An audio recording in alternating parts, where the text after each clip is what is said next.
Okay, in this video we're going to review pure imaginary numbers. Okay, so let's look at the first example. So we have just simplifying a radical like we always have. So the first thing that we have to take out is that negative. Please remember that I represents the square root of -1. So if I rewrite this as -1 times 9, I can take the square root of -1 and represent it with I, replace it with I, to have I square roots of 9. Now I can evaluate the square root of 9 and I can say the square root of 9 is 3, so my answer is 3i.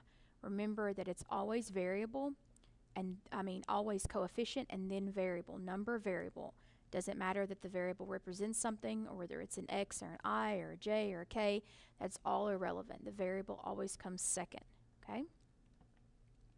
So let's look at this one. This one is a little bit different because it's not a perfect square. 80 is not a perfect square. So I'm going to take my I out, my negative, so I'm going to have I square roots of 80. So I've got to figure out what perfect square is in 80. So I would imagine that the first one that comes to mind is 4. So let's do 80 divided by 4. So then now I have 20. Now 20 is a much easier number to work with in terms of its factors. So then I would ask myself, does 20 contain a perfect square? And the answer to that is yes. It's also divisible by 4. So then I get down to 5. Does 5 contain a perfect square? Of course not.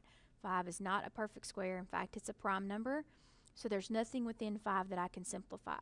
So now I know if 80 is divisible by 4 and is divisible by 4 again, that means 80 is divisible by the perfect square 16. So I can rewrite this as 16 times 5. So I have I 16 times 5. And of course now I can take the square root of 16 and I have 4i square roots of 5. Okay? The next thing that we talked about was the powers of I. Now I would always write this with the base of I squared because we know if I is the square root of -1, if I square both sides, I get I squared is equal to, we know that the square and the square root are inverse operations and undo each other and leave me with -1. So I would always start with the base of I squared because it's -1. It's something that you can do mathematical operations with. Okay? So we're going to use a combination of the power rule and the product rule. So the power rule will get me as close to 15 as I possibly can without going over, because when we have a power to a power, we multiply. So that's going to be 7 because 2 times 7 is 14. Now I need one more I by product rule to get me to 15 to make these equivalent statements. So I have 2 times 7 is 14 plus 1 is 15. So I'm going to replace my I squared with a -1 and start to evaluate. -1 to the 7th is -1, and -1 times I is -I. So we're going to do it again. I'm going to start with a base of I squared. How many times can 2 go into 62 without going over? That's 31, which happens to be exactly 62, so I don't need that additional factor of I.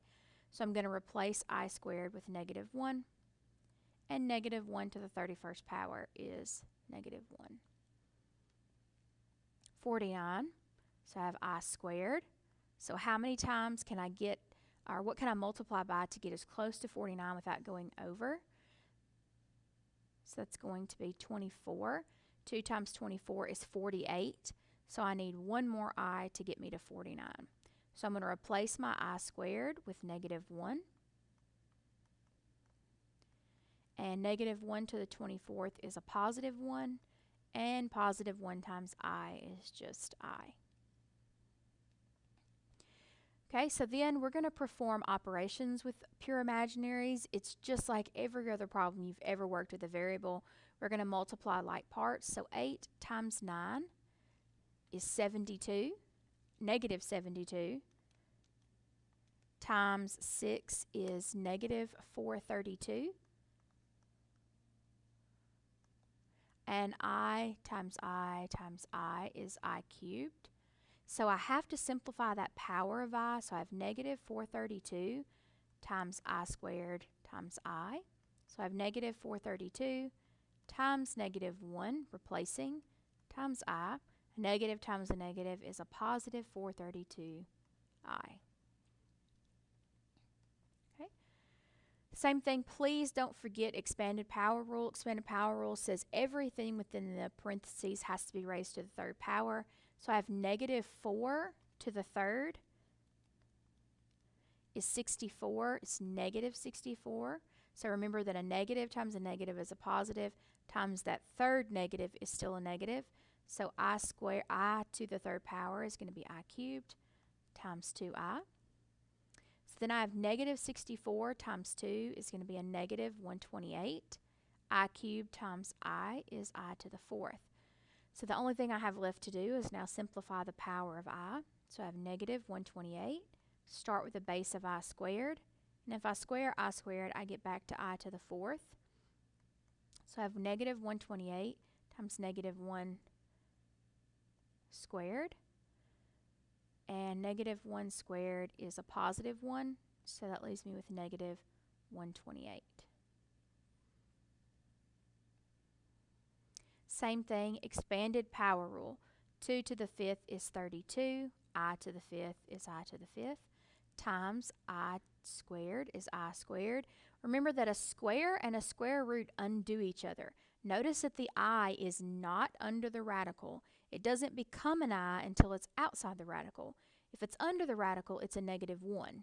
Okay, so a square root and a square undo each other and leave me with just 6.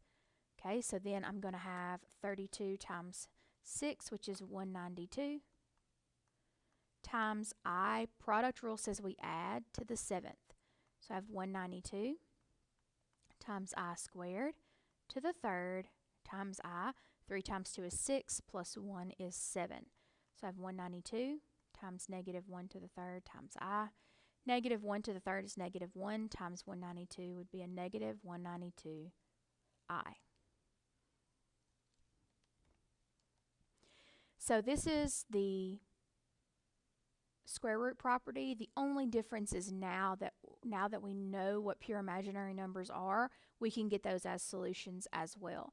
So square root property says that I want to get the squared term on a side by itself, so I'm going to subtract 4 to both sides. So I get x squared equals negative 4. So this is when your warning bells should be going off in your head, because you know that when you square a number, it cannot be negative. Okay, so this is where imaginary numbers come into play. So we're going to take the square root of both sides, remembering that we always have to put a plus or minus. The square root of negative 4. Now we know 4 is a perfect square, so it's going to be plus or minus 2i. Because of that, negative is going to become my I. Okay? Same thing here. I'm going to subtract 18 on both sides. So I get negative x squared is equal to 21. I'm going to divide by negative 1. And I get x squared is equal to negative 21. So I'm going to square root both sides. Get x is plus or minus the square root of negative 21. So I'm going to take my I out to get it out of the way, because 21 is not a perfect square. So then I'm going to think of the factors of 21. I've got 1 and 21. And 3 and 7, none of which are a perfect square or contain a perfect square, so I'm done. The last problem has a little fraction in it, not a big deal. Okay, so the first thing we're going to do on both sides is add 15. So it's going to give me negative 4 over 3x squared is equal to 216. So then I'm going to multiply both sides by negative 3 over 4. The negative gets rid of the negative, and the multiplying by the reciprocal gets rid of that fraction. So I have 216 times negative 3 over 4, which gives me that x squared is equal to negative 162. So I'm going to take the square root of both sides, plus or minus negative 162. So I'm going to go ahead and get that I out of the way, because I know 162 is not a perfect square. So I'm going to have x is equal to plus or minus I. So I need to figure out what perfect square is in 162. So I'm going to do 162. I'm going to try 4. It's not divisible by 4. So let's do 162 divided by 9. 18, but there's still a perfect square in 18. Again, 18 is a much more manageable number to figure out the factors of, and 18 is still divisible by 9. Now that leaves me with 2. So 2 is not a perfect square, so I know that I'm done. So if 162 is divisible by 9 and then divisible by 9 again, that means 162 is divisible by 81. So I'm going to rewrite that as 2 times 81.